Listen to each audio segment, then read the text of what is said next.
Hello and welcome to Dinosaur Juice. Although this video is about a diesel and electric powered bus. Well, actually it's about public transport in general. So, this is just a small journey going from the centre of Oxford to when my camera decides that it won't record anymore, which is the top of Headington. I may speed bits up, it depends on how much I've got to talk about. As you can see, that when the bus is moving, it travels at the same rate as traffic. Where there are bus lanes, it travels faster than traffic. So it does have its advantages. Also, as a student at Oxford Brookes University, I have a bus pass, so I don't have to pay for this bus, though the university does, so part of my tuition fee does go to paying for that bus pass. And here we have one of the first issues. Because buses are for everyone, and trains and all of these public transports, they have to stop and pick up everyone and let everyone off. Makes your journey much longer than if you were, well, cycling or driving, riding a bike, motorbike. It is a very annoying thing to be happening. Doesn't mean it's bad, no, but it does frustrate you. It's just sitting there going, come on, I could be going. Look, we're still sitting here. I've been talking for a while about being stopped, and now we head off.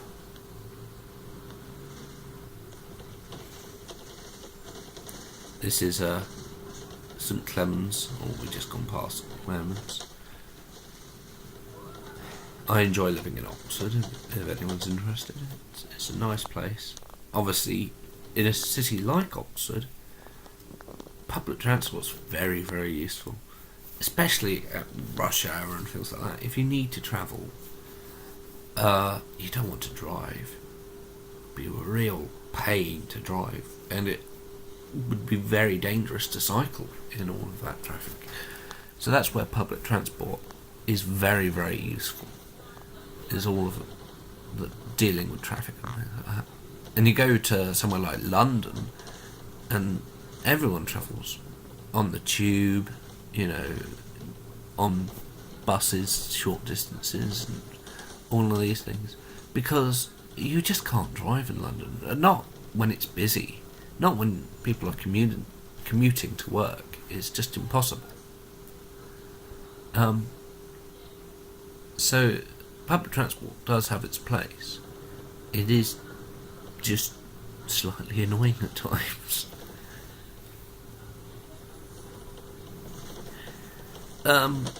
There is the environmental impact as well.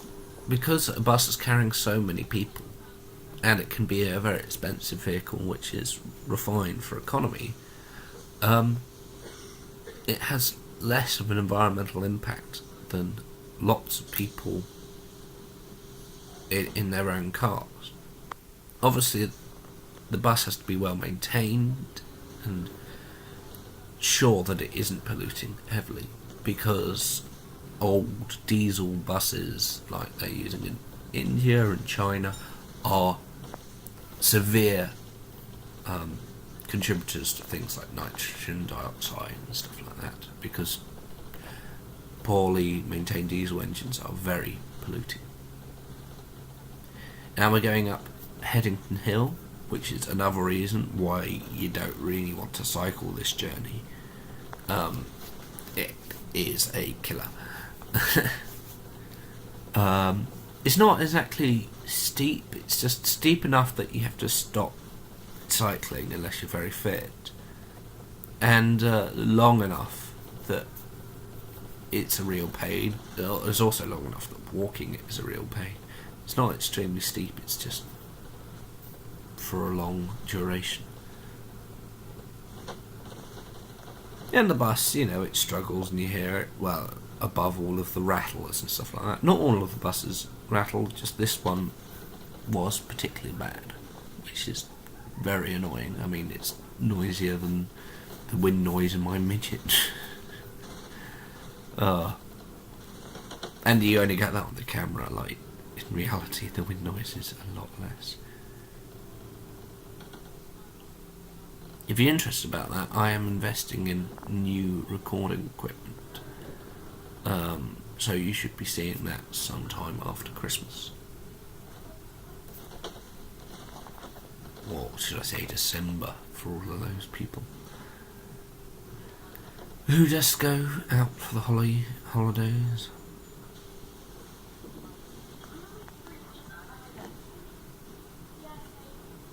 Now this is Headington campus for Oxford Brookes University, and yeah, we'll be here for a while.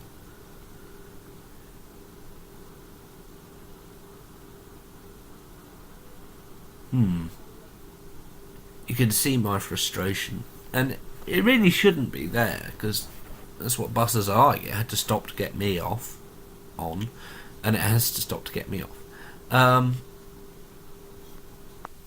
But I'm trying to get back for a lecture. I had to go into town for something in between my lectures when I had a break, and I'm trying to get back to a lecture, and it's frustrating just sitting on a bus.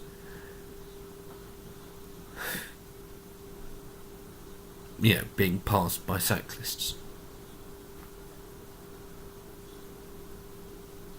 And cars and taxis, people walking.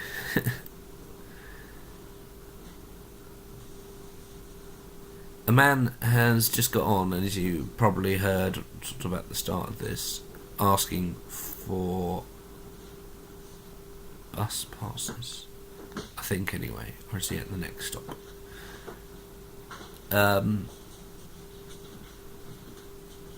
So that's why my camera filming will go a bit odd as he's asking for passes.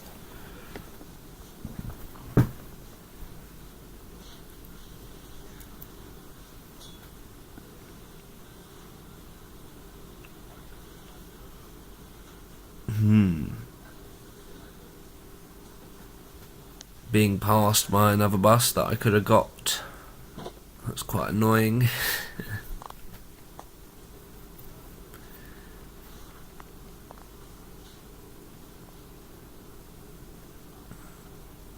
And eventually we'll head off.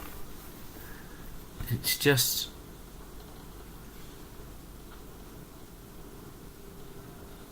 I don't know, I'll add up all of the time and let you know at the end of the video what percentage of this journey we spend at bus stops.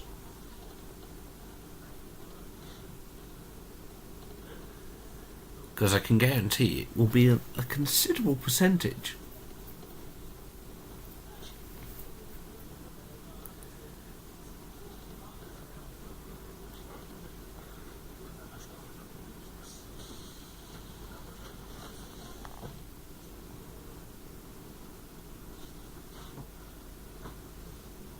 This is an unusual video, I know.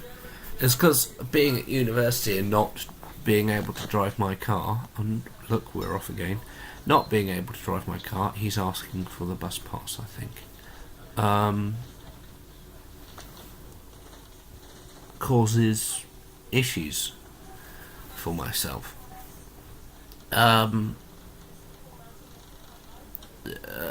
When it comes to making these kind of videos. So I'm trying to think of other things to do. I'm planning on getting a whiteboard so I can do some engineering videos, but things that haven't been done on YouTube, because there's lots of, I don't know, how do turbos work and all of these things. I want to do sliding pillar suspension systems, the Dion axles, V4 engines, unusual things that haven't been done before, just curiosities and stuff like that. And we're sitting at a bus stop again. Now I'm definitely getting my bus pass out. Feeling slightly socially awkward about recording this journey.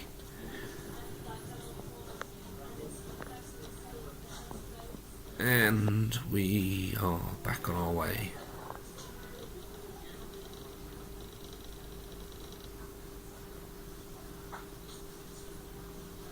Can't complain about traffic lights, everyone's stuck with those. Well, unless you're walking and then you're stuck at this junction here. So,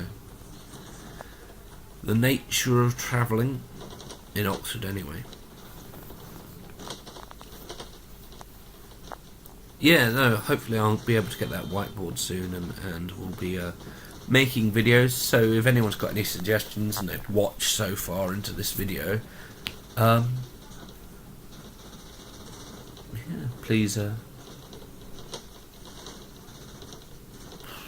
like and put your suggestions down in the comment box. And another bus stop. Yeah. Anyway, I think I've spoken enough about buses. I'm trying to think of things. I'm going to speed up the rest of this footage, and at the end, we are going to talk about how much of the journey I spent at bus stops. I don't have my full journey, I just have the footage until my camera-phone decided I've had enough. So, see you there.